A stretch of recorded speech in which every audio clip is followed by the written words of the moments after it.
Hi, my name is Chris Parkhurst. I'm a documentary filmmaker, and I'm also the host of the Documentary Life podcast, a show that spans 140 episodes, has been downloaded in over 135 countries, and I've been producing for about 5 years. I decided to put each and every episode up here onto YouTube to sort of expand the audience, and as we say in the show, maybe inspire and inform some more doc filmmakers, hopefully like yourself.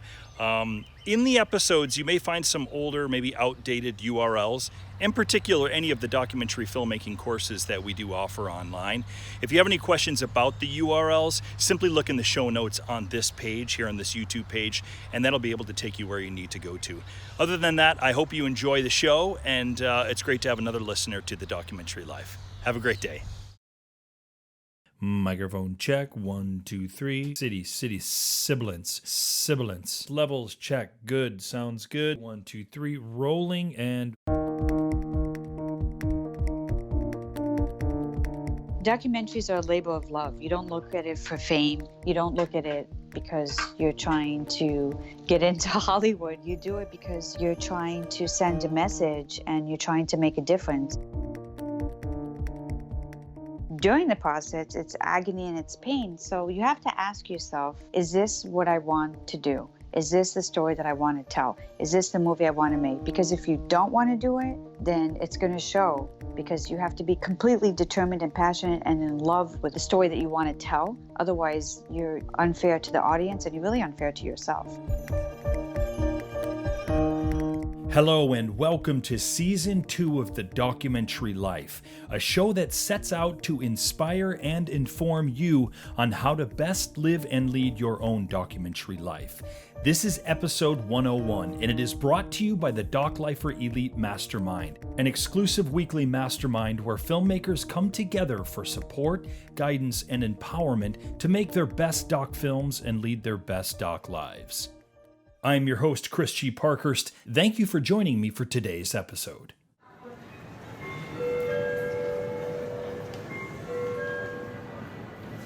It's 7 p.m. and I'm in the Phnom Penh airport in Cambodia. My flight doesn't even board for another 4.5 hours. But it was Friday night, and my great friend Kaisika, who I've known since I first began filming in this country 16 years ago, he just returned from a few days out in the provinces on an archaeological dig. He'd already had to fight the horrendous traffic of the city just to pick me up and take me to the airport. I certainly wasn't going to ask him to keep me company while I waited for my check-in counter to open up. Besides, he had a family to get back to, which reminded me that I needed to message Steph before boarding tonight's plane. I'd be rejoining her and the kids after not seeing them for over 3 months.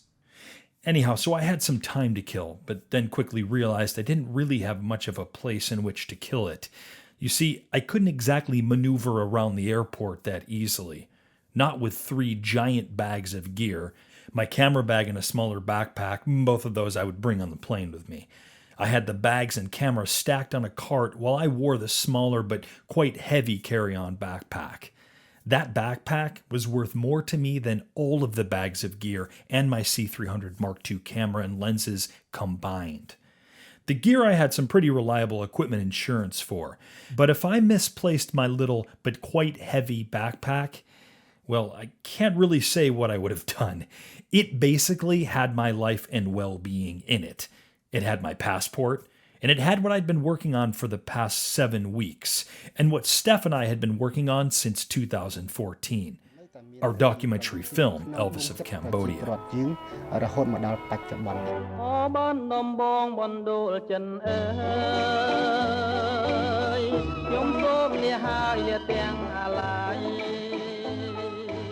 So yeah, I didn't much feel like cruising around the airport just to burn some time. So I found a corner of the airport and I plopped myself down, making a mental note to maybe in the future find a lighter, more essential way to shoot films overseas. This was just too much. In fact, one of the first things that I can recommend to anyone looking to shoot a film in a place like Cambodia, it's this: pack lightly.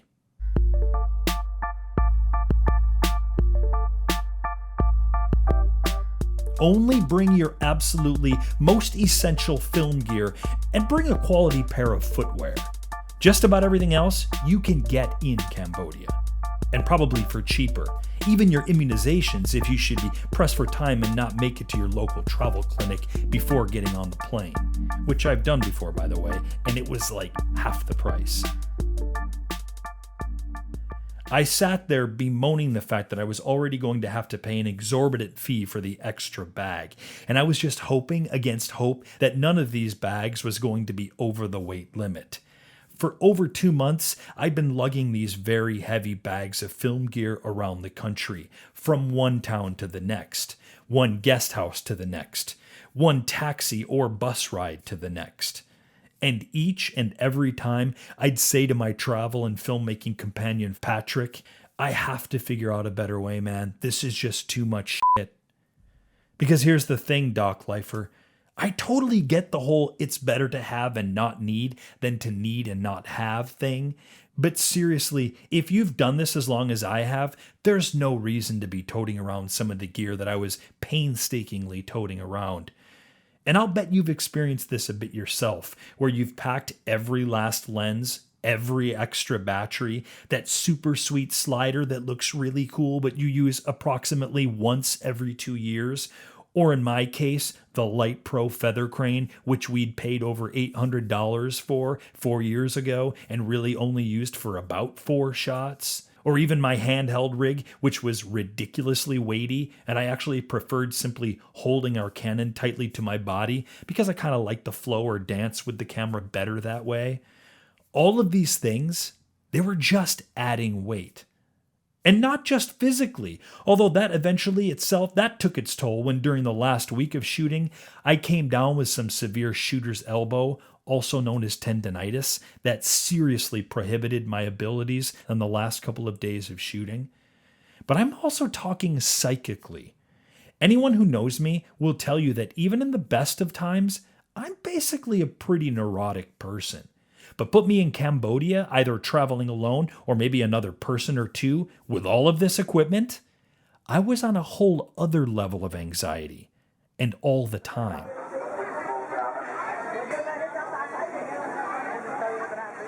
Like the morning we were boarding our minibus, which was already late by an hour, to leave the town of Battambang, headed back to Siem Reap. And Patrick and I, we were frantically trying to get all of the bags onto the bus.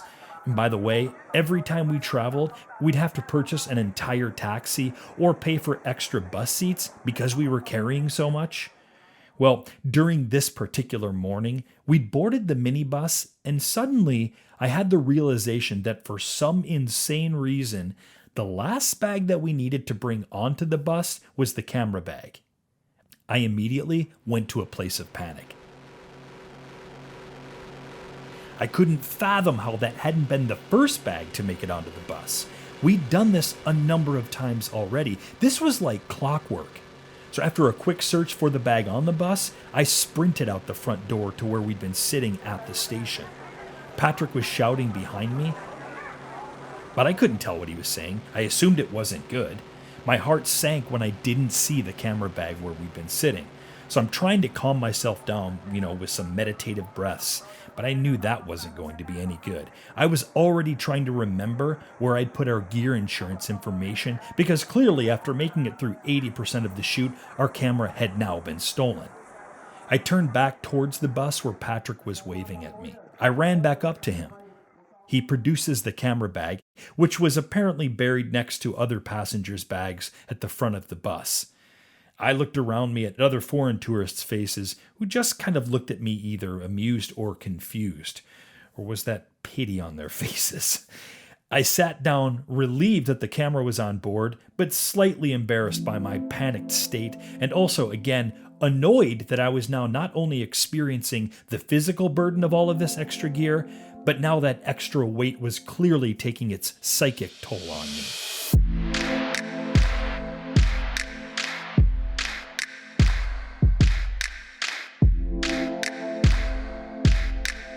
I tell you all of this because I really, really, really think that you should remember to pack lightly whenever and wherever you shoot.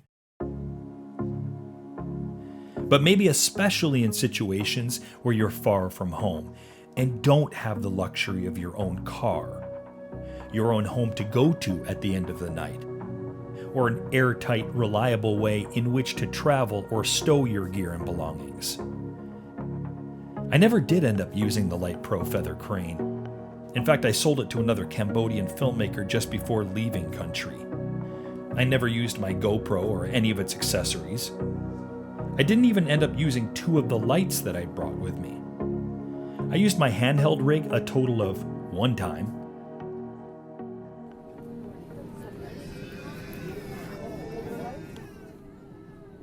Fast forward to just after midnight and to the UK, and I'm closing my eyes to get in a little meditation before the flight.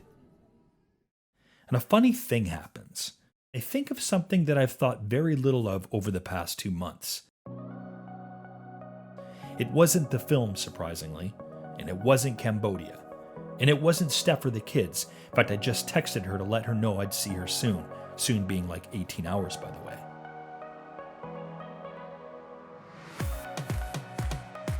For the first time in 2 months, I begin to think of the podcast. And I think of all the things that I can't wait to share with my community of doc lifers. And I get excited at the prospect of talking with other doc filmmakers, whether guests on episodes or through emails from other doc lifers, or re-engaging on the Doc Lifer Community Facebook group. The hiatus was good. Steph and I had both needed it. After 100 episodes, we had felt the need for a break, and we had other things to attend to. Mostly we wanted to get back to our own documentary.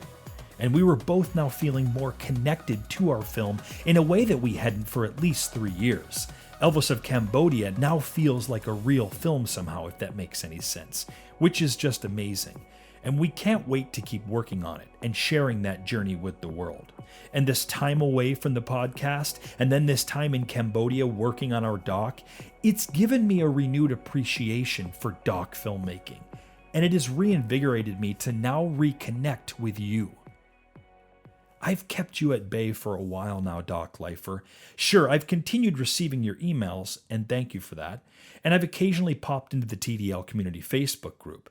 But for the most part, I've successfully put up my boundaries, and I've set out to do what I'd set out to do, which was to get back to the one thing that gives me more self-satisfaction, more meaning, and gratification than just about anything else in my life: making documentary film. And now that I've done so, I am more eager than ever to get back behind this old mic and share some more of that inspiration and information that we've all come to know and love. And I'm eager to bring on some more amazing documentary industry guests. And oh, have we already got some great ones lined up for you for season 2 of the show. But mostly, Doc Lifer, I'm eager to get back to reconnecting with you. I've missed you, old friend. And I'm really, really glad that we can all do this again. And you know what? I think it's going to be an even grander journey this time out. So thanks for joining me for today's episode. And when we return, what better way to kick this season's guests off than with a doc lifer who has made it her passion to bring recognition to one of the most important, yet little known, female directors of all time. Our conversation with Pamela B Green is up next, here on Season 2 of The Documentary Life.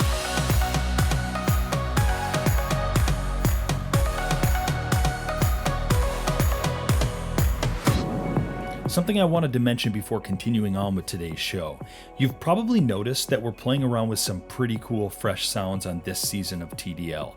And I'd like to thank Musicvine for supplying us with those cool fresh sounds.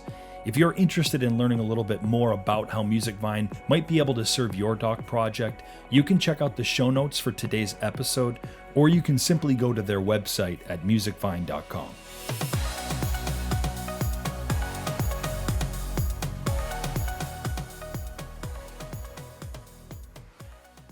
Hey Doc Lifer, Chris here. You know, when I look back on my documentary filmmaking journey, I can see that I did a lot of things wrong. But I also did some things right, And one of those things was joining a mastermind. I have found masterminds in both my personal and professional life to be extremely motivating and beneficial. I have invested in myself, in my goals and intentions as a filmmaker, and received exponential results. Masterminds give you direct access to like-minded, supportive, and experienced people who get you. They understand what you're trying to do and why, and can help you achieve your filmmaking goals more efficiently and successfully. They can make your whole filmmaking experience much more enjoyable, lucrative, and empowering. That is why I'm so excited to be announcing our first ever Doc Lifer Elite Mastermind. Doc Lifer Elite Mastermind members will meet every week for a live group coaching call led by myself and Steph, as well as have access to a private members-only Facebook group where we can be in daily contact. It'll be you, me, Steph, and a handful of other doc filmmakers giving guidance and advice, keeping you accountable and answering your questions on funding, distribution, building a team, your doc lifestyle. Basically, anything that's holding your film back or can move your film forward. Each and every week, we'll be guiding you to greater success and empowerment with your film, as well as working through personal or lifestyle challenges that may be holding you and your project back. For more information and to submit your application, go to thedocumentarylife.com/mastermind. Once you're approved, you'll get immediate access to the exclusive Facebook group and to our live group coaching calls, which start on Tuesday, May 7th, where we can begin to help you take your doc film and your doc life exactly where you want it to go. We'll see you there, Doc Lifer.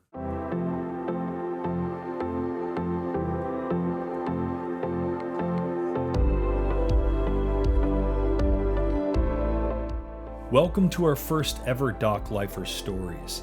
In the spirit of connectivity and togetherness of the documentary filmmaking world, which is the essence of why we started the TDL podcast, we're bringing you stories from Doc Lifers, doc filmmakers like you and I from around the world. You'll remember back in the finale for Season 1, we mentioned putting more of an emphasis on our written content on the Documentary Life website. This included the column simply called Doc Lifer Stories. As we run these stories, we will also bring you an excerpt in that week's podcast episode. These writings can be found by going to thedocumentarylife.com/blog. Our first installment comes from Doc Lifer Thomas Bertram, someone who is an active member of our TDL community Facebook group. Thomas wrote to us from the provinces of Thailand, where he's been working on his latest doc project. While he's from Germany, Thomas has spent quite a bit of time doing his doc work over in Southeast Asia. One of Thomas's biggest hurdles that he faces is one that a number of us can relate to. It's about work-life balance. Maybe even more specifically, balancing his paid video gigs with the non-paid passion work, his documentaries. He's been fortunate enough over the years to have clients who continue to give him work while he saves money for his passion projects. It is certainly Thomas's goal to one day have these two worlds merge so that he's being paid to produce the passion work. Like many of us doc lifers, it is Thomas's dream to someday soon be making his entire living making documentary films. To read more of Doc Lifer Thomas Bertram's story and to hear it in his own words, go directly to thedocumentarylife.com/blog. This is where current and all future Doc Lifer stories will reside. Check these out and do consider contributing your own Doc Lifer story today.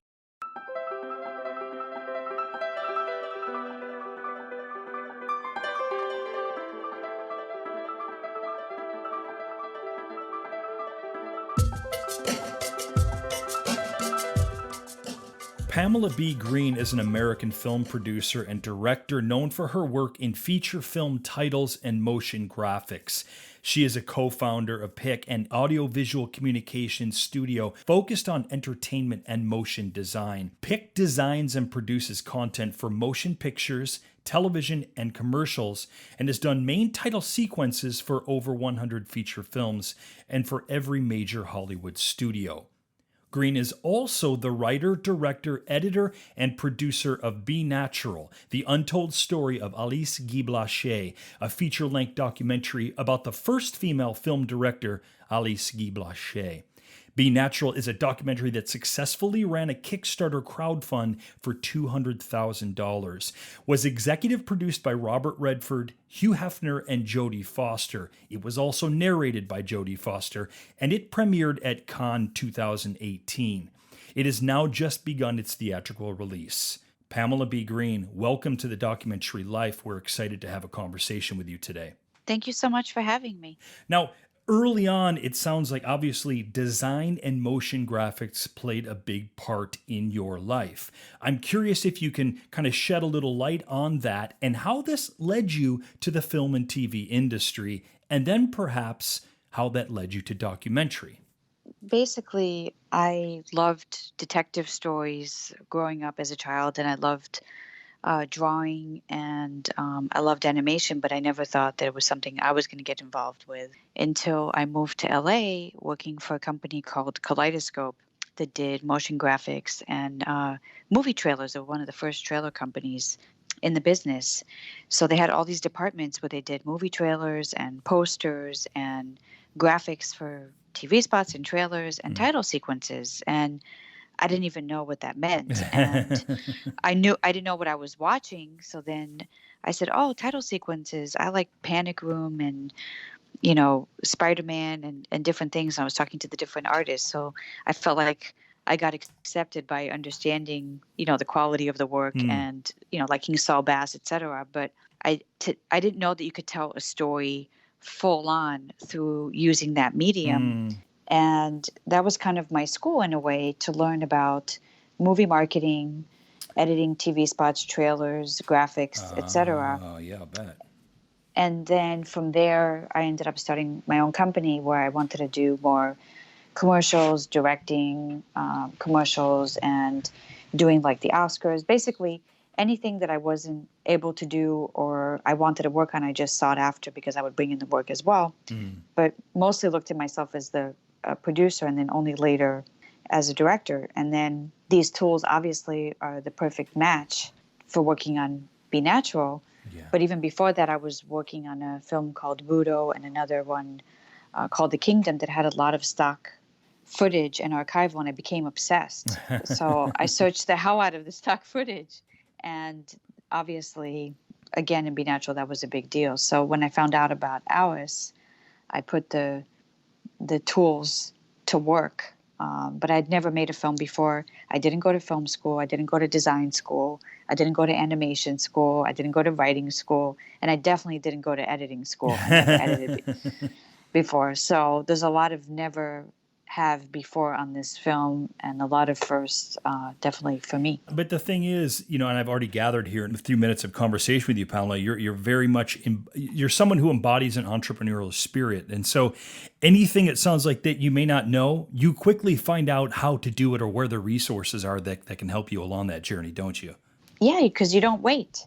Yeah. Because when I was at Kaleidoscope, I remember I was doing, it was called paper cuts, where you basically cut what the script or TV spot's going to be.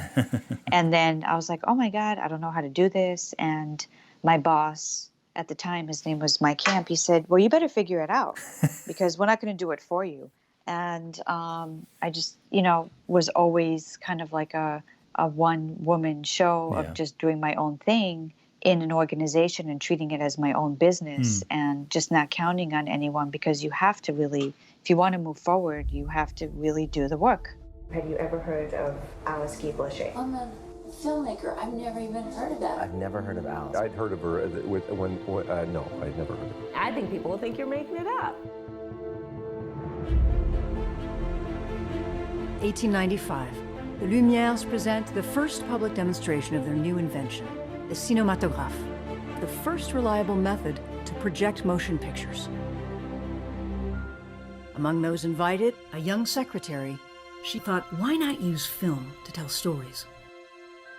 How did you first hear about the story that would become Be Natural, your first documentary feature? I had seen a show on AMC about women pioneers in cinema. And it was vaguely interesting. It felt kind of, old school documentary. But then I stumbled on Alice, and it just blew my mind. because I never, ever, ever thought of a woman director. And Right. and my industry, it was predominantly men in design and animation. I was always looking, where are the women? I was, the producer, they were doing the design, animation, and it was hard to find women. So it woke me up and rewired my brain in a way, Wow. because it made me think, wait a minute, she was there at the beginning. Like, what? It must have been more. Like, it just blew my mind that this person was partially responsible for the language of cinema that we know today, and we don't know anything. So I asked so many people, as you would. It's like you call your friends, you call your besties, then you call the friends of friends, and nobody knows. And then you start asking people in the industry. They don't know either. And then I told my grandmother about it, and she's like, are you sure that somebody hasn't already done something about this? Because you don't want to be in a situation where you're doing something that somebody else did already. Like, how is it possible? She's like, I don't believe you, Pamela. This person can't even exist. She sounds like somebody from a novel. How could it be? Right. So I thought it was a treasure left on the floor, but it wasn't a treasure left on the floor in a way. It was somebody that was known, and work had been done about her, but not as a whole. It was just little pieces that were chipped away, and she was very much in the world of academia and footnotes and bullet points of like, okay, trivia, who's the first woman film director? So she wasn't really interesting beyond that unless you did the work. And the reason why nobody did anything before is because it took time and money. A hell of a lot of work. and years of, So I showed it to Robert Redford, and he was stunned. And he said, what are you going to do? And I said, I think I should do a documentary, which, I always laugh when I say that, because, look at how long it took me. And if I could go back in time, like, did I do the right thing? And, so much of my years are, taken, but, she deserves it. But, well, And what was it for you? Why was this a documentary that you had to make? And maybe is there a key point in the journey in your of discovery about this woman where you thought, you know what, I'm going to do this. I'm going to commit to this. Maybe you can share that with us. Her face, I looked at her and I felt that she was saying, I'm stuck. This is not where I belong. I need you to tell my story. I felt that. It's weird. I think subjects pick you. I did have the tools, and I had the tenacity, the ambition, the passion, and the determination. And I didn't know what I didn't know, and I didn't know what I knew. And that's actually a good thing, because then you're free, because you can just go out there and explore and not be bound by all these borders of what can or cannot be done. So I decided to ignore what was in front of me or on the sidelines and just go for what I thought was the best approach to get her back in discussion today and restore her legacy. Beautiful, beautiful. Now, you have something in the way of resources that maybe a lot of our listeners don't have. And in fact, you mentioned the name Robert Redford. And of course, Robert Redford was one of the executive producers along with Hugh Hefner and Jodie Foster. If not for the connections to them, I'm curious, do you think that, I guess I would say, how much did they inspire you to move forward with the story? And if you didn't know them and perhaps didn't have that connection with those names, do you think that you would have still gone through with this film? Yes, I would have still gone through with it, but it would have been much harder. But also, I just want to mention, there's many, many people that came on board. Yeah. My Kickstarter had 3,840 backers. Dina Davis's Institute, Marilyn Denono, saw that. She sent it to Jill and Dreyfus. Then we had Regina Scully that came on board. That was one of our first big donors before Hugh Hefner, actually.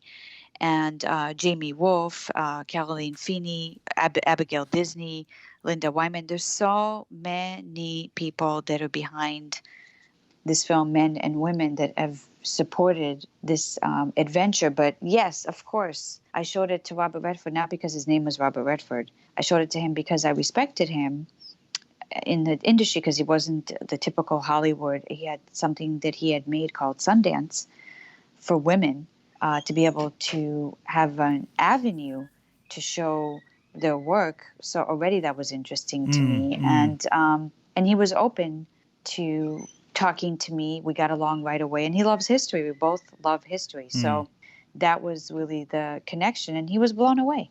And he trusted my determination and passion that I would, see it through. Same thing with Jody. Jody, I didn't even know her.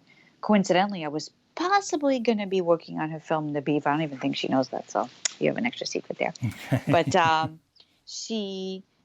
sent her the information, and she says, all I can do is narrate. And she was intrigued. And I said, absolutely. That's exactly what we're looking for, because Joan Simon, who co-wrote the film with me, said that Jody would be perfect. And I said, oh my God, I can't believe I didn't think about that, because she speaks fluent French and she is extremely intelligent. So for me, I was wanting to get people that I respected and admired and that I felt that were talented and that had vision and that I can learn from to help me tell the story. And I felt that I needed to reach out to the best in the business, and I certainly did get that. Well, you know what? And I'm sure in the back of your mind, you were well aware that someone like Alice certainly would have approved of the likes of Jodie Foster doing narration for the film, eh? Yes. Let's talk about this decision of narration in the film. When did you know that narration was part of the storytelling device that you were going to use for this doc? From the get-go, because I was interested in the detective part. I didn't call it a detective story. It was more about finding things. So I knew that in order to get funding, I needed to find new material. And I knew that it was something that I was good at because I love research. And I was talking to Ancestry.com and getting, a membership before they were even who they are today. Like 5-6 years ago, they were not what they were today. And I was obsessed. Once I logged on to Ancestry.com, I was stuck on there for a while. It was actually affecting my day job. And and I said I wanted to do interviews on Skype because we could talk to people around the world so people could really see the journey of what it takes to uncover what happened and to restore someone's legacy. And I got a lot of pushback, a lot of mansplaining in the business. What do you know about editing? What do you know about creative directing? What do you know about designing, animating? What do you know? Which I heard on a daily basis anyway, but I just, would sweep it under the carpet and keep going. Yeah, but ignored it. Yeah. But I felt that maybe they were right because this was a huge undertaking. And they're like, well, did you see this documentary? And then this person, they do it this way. And this person, they do it that way. Sure. And I kind of carved out my own path. And, I was told it was career suicide. Pamela, you're kind of touching on something that I feel like a lot of our listeners can appreciate. And it's this idea of, there are a number of people along the way who will tell you that you cannot make your film. And there will be plenty of reasons that you will encounter along your journey that can keep you from making your doc film. But perseverance is such a key part to this. And maybe even slight almost ignorance, willful ignorance, shall we call it, where people are telling you that you can't do something. And you know what? You keep going forward anyhow because you have a passion that draws you to tell that story. And so I think there's a lot there in what you've said that people that a lot of doc filmmakers that are listening to this can certainly appreciate. Yes. I mean, it's you do it. Documentaries are a labor of love. You don't look at it for fame. You don't look at it because you're trying to get into Hollywood. You do it because you're trying to send a message and you're trying to make a difference. And for me, it was definitely rewriting history and making sure that Alice was known. How could such an important figure in the birth of cinema not be known? I was determined to do something about it. My name is Pamela Green, and I'm working on a documentary. Alice Guy Blache. Let's talk a little bit about your decision to include yourself and your own journey as part of this story. Because what's kind of interesting to me, and it's something that I don't know that I've seen done before, is in a doc film, not only have narration, but also include really the author of the film, if you will, as part of that journey. So when did you know that you wanted to be really in the film yourself? When was part of your journey going to be a part of this film? Cutting the pins phone calls was always something that was going to be in there, but I never wanted to do an intro. I never wanted to be on camera. I try to cut myself out as much as possible. But it was actually Kevin McDonald, who's an amazing documentarian. And he said, Pamela, you're a detective. You need to be in there. Somebody needs to follow you. And I just looked at him and I said, I don't want to be in there. He's like, you have to. And then the light bulb went up and I said to myself, you're an idiot. Of course you have to be in there because they need to show the journey, but I'm just I'm an amazing producer. Like I can produce anything. But as a director, I didn't feel confident or comfortable in that role because of the way I felt about myself, but also the way people would talk to me and make me feel like I couldn't do some of these things. So I was very self-conscious about it. And I didn't want it to be about me. I wanted it to be about Alice, but I realized that, I had to show not only myself, but also make sure that people heard me so they can see the parallels of the things that I was trying to do and connect the dots. So, but the Skype and all that was definitely, all those things were included. Yeah. I just was only going to cut them and just cut myself out each time. Yeah, no, I mean, I dug it. It's definitely, it gives you an idea of the investigative sort of process that's happening in the film, and I think any doc filmmaker will even appreciate it more because it's very meta when you see the process of what's happening and the journey that's being taken. Now, the film itself, I think it's safe to say that that part of the intent is to shine light on another female filmmaker who perhaps really hasn't been known about, at least not for many, many years. So I have a couple of questions about that. Because of this, is there added weight to get this film seen? And what did you do, if anything, early on to ensure an audience for this film? Well, the Kickstarter, I think, was a smart thing because, first of all, I needed the money. I couldn't write any more checks. And it was, costly. So I knew that. And then immediately, through Kickstarter, we created a whole social media following. It's not huge, and it doesn't matter because I don't need 3 million followers, et cetera. I know that people are watching the Facebook, the Instagram, the Twitter, and I actually got a lot of money donated that way as well. So the film opened in the Lemley Monica this weekend. It actually did very good considering it was a slow weekend for a documentary. It did better than some other films that are playing per screen. So we were actually really impressed with that. But I think the younger generation is embracing her. They're falling in love with a 23-year-old, really, that picked up the camera with a couple of friends and decided to go out there and do it. That's right. What's attractive for me is that she is just like anybody else. Yeah. And she was determined and passionate, and she just exceeded expectations in the time where it didn't even seem possible. She ignored the obstacles and just looked forward to the possibilities. Well, you mentioned earlier that you had raised over $200K on Kickstarter. We obviously talk a lot about the importance of crowdfunding and crowdsourcing here on the documentary Life. That is a significant amount of money, obviously, to raise on any crowdfunding platform. But part of the beauty of doing that, as you're, I think, alluding to here, and I'd love to hear you expand upon that, is that, yes, of course, you raise good funds, but also as an offshoot, you're building an audience by the amount of engagement that's happening throughout your campaign. Can you shed a little bit of light about that engagement throughout that campaign?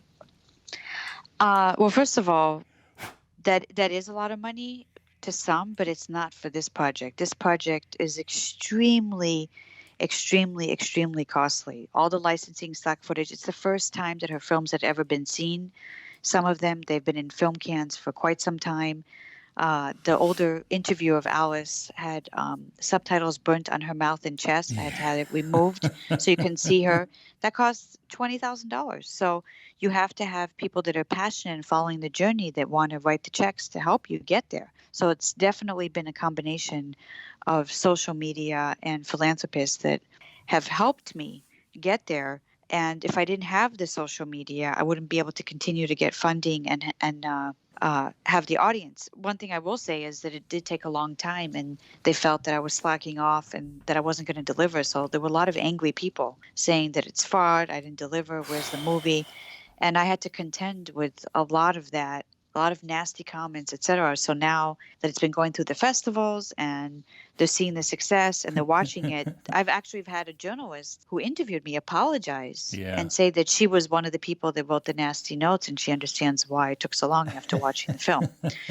So, unless you've made a doc film, you just don't understand, do you? You don't understand. And also, if you give, you should know that you gave to give and not, And the other thing too is like, when can I get the digital download? And it's like, it's like, you know what? Why don't we celebrate that we finished it and let it play in theaters, and let's get through this part, and then you're going to get your digital download. Yeah. It's like the worst thing for a filmmaker to hear. Oh man, it sure is. Where's my digital download? Where's my T-shirt? I just got back, Pamela, from filming in Cambodia. My wife and I have been working on a documentary project over there called Elvis of Cambodia, and we are now in year 5 of working on this project. And just recently, I started to get a couple of emails from some people that had been supporters from an early crowdfund, and they were kind of similar things. And there was actually some anger in one or two of those emails. And it is. I mean, do you have any advice about how to contend with that sort of thing? Because as you know, and as most of our listeners know, the doc films can tend to be a passion project, and they take a long time. So how do we deal with the wolves that are at the doorstep saying, "Hey, where's the film? Where's the film?" Or where are my rewards from Kickstarter? All the rewards I've delivered, that I'm very fast. You tell me, I ship it. The DVD, I keep explaining the process. I just have to keep being strong and explaining the process. You're not going to be able to please everybody. Yeah. So you do the best you can. Just like when I make the film, it's like, well, I like this, but I didn't like that. Or I like the editing, but why don't you show her films and, show them longer? Why is the tape baking in there? That's not relevant. And kill this and kill that. So people don't, they're not always going to agree with you. So all you can do is really work hard on being polite and be as nice as you can and show that you're passionate and that you will deliver. And you have to deliver, but you just have to be super polite and just say, I get it. You invested. I'm grateful. It's going to work out. And, if you do want a refund, I understand. Yeah. But, hopefully you can see the power of the story and, we will deliver. That's all you can do. Today, we as doc filmmakers, we have to be entrepreneurs for ourselves and our work. And we talk about this all the time in the program.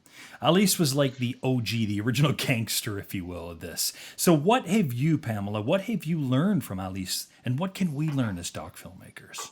Don't ask permission for anything you want to do. There's many ways of making films today. There's many grants and applications. There's different funding resources that you can find. Don't expect anybody to see what you see. I did a Q&A Friday night at the Lemley Monica.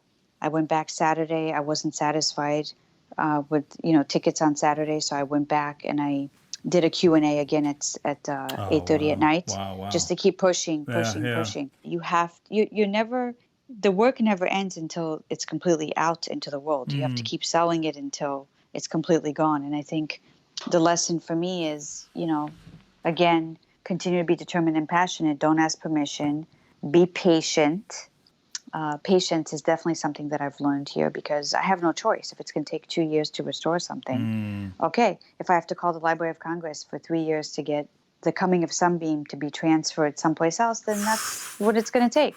It's just the way it is. If it takes me 5 years to get the Bashy tapes, then it takes 5 years, but during the process, it's agony and it's pain. So you have to ask yourself, is this what I want to do? Is this the story that I want to tell? Is this the movie I want to make? Because if you don't want to do it, then it's going to show because you have to be completely determined and passionate and in love with what you want to, the story that you want to tell. Otherwise, you're unfair to the audience and you're really unfair to yourself. And let's speak a little bit about the longevity of the project. You've been working on Be Natural for 7 years. You have full-time work, as do most of us.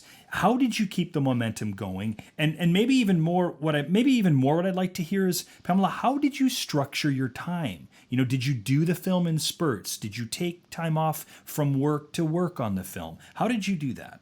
Well, first of all, it took more than 7 years. Between 8 and 10 years, most likely, and partially because I had a day job.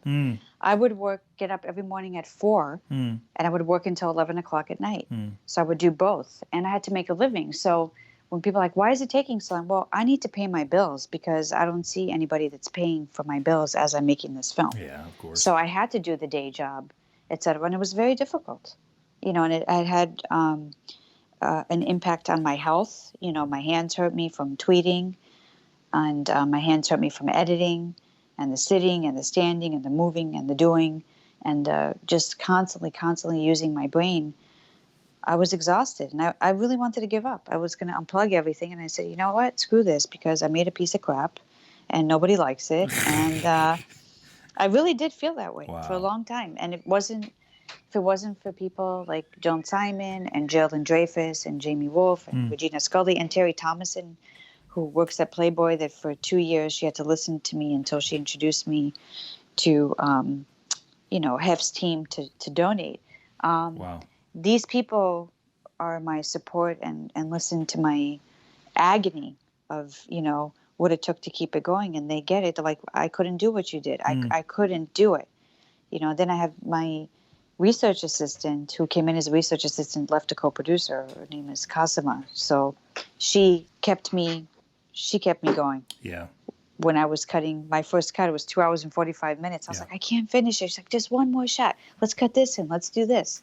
So she picked me up. So you get lucky that you find people that see the importance, and you also seek out people that can bring out the best in you instead of people that can, they want to bring you down and not help you. And I think that was definitely one of my lessons, is that I need to find people that respect me, that are not egomaniacs, that really want to give and help the cause and just put the ego aside and just roll up their sleeves. Having gone what you went through to get this film made and out into the world, I'm curious, and maybe it's too soon to ask you this, but do you think that you'll do another documentary? Is documentary now a part of your life? Well, I think I'm always a documentarian in a way, because I ask a lot of questions and you investigate. I invest in people. People tell me their stories. Sometimes I'm in the supermarket and, just going to buy some stuff at Trader Joe's, and I'll compliment somebody on something. And then before you know it, I know that the brother has cancer, this person has that. And then I'm 1 foot out of the Trader Joe's and they still want to talk. So I think it's a little bit of a gift, because I like to listen. Yeah. And I'm curious. So I'm always going to have that in me. I'm not going to say no, but I'm not going to say that it's going to be something like this, because this was definitely a one-off for Alice. This is kind of like, okay, I'm doing this for you. I'm changing history. It's for you. This is my gift. And I don't think I'm going to be doing that again. We've been speaking with Pamela B. Green, the director of Be Natural, the Untold Story of Alice Guy Blache. Pamela, how can we see the film? So it's playing at the Lemley Monica Film Center. We're committed up until Thursday, but it might change. We'll see. And then it's opening at the IFC this Friday, which, we're very excited about. IFC Film Center in New York. That will be today for people listening to this show on Friday. Great. And then future distribution for the film? Well, I do have distribution. Yeah. Zeitgeist Indeed. Is my distributor along with Kino Lorber. So we have a nationwide rollout. So it'll be going to Atlanta, Denver. It's just slowly rolling out to different cities. I think it's smart. They're very smart ladies, Emily and Nancy, to release it slowly and safely and let the audience absorb the buzz. This.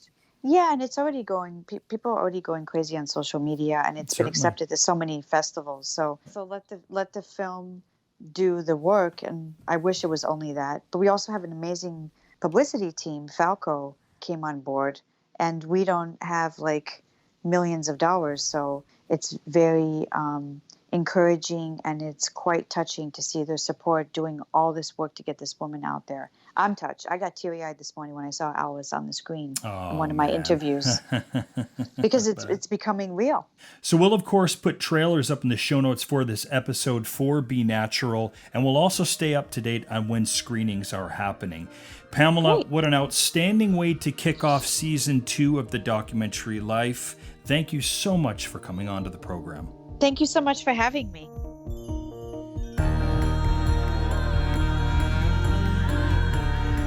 Hey everyone, I wanted to jump on one more time and remind you that our first session of the Doc Lifer Elite Mastermind, it begins on May 7th.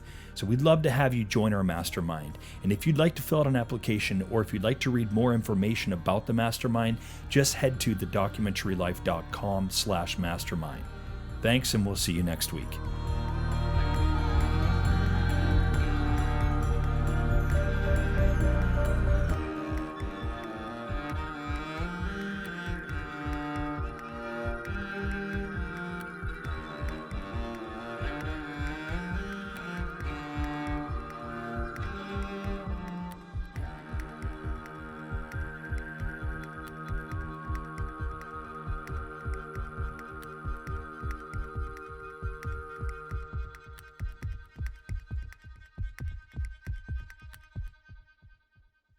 Thanks again for listening to the show, and remember to like and subscribe to this channel. Also, remember, for any of the URLs that may or may not be outdated and you want to get the most up-to-date information, perhaps for the documentary filmmaking courses, for the blog, for other episodes, just go ahead and check in the show notes below on this YouTube page, and that'll give you the correct URLs to use. Thanks again. Have a great day.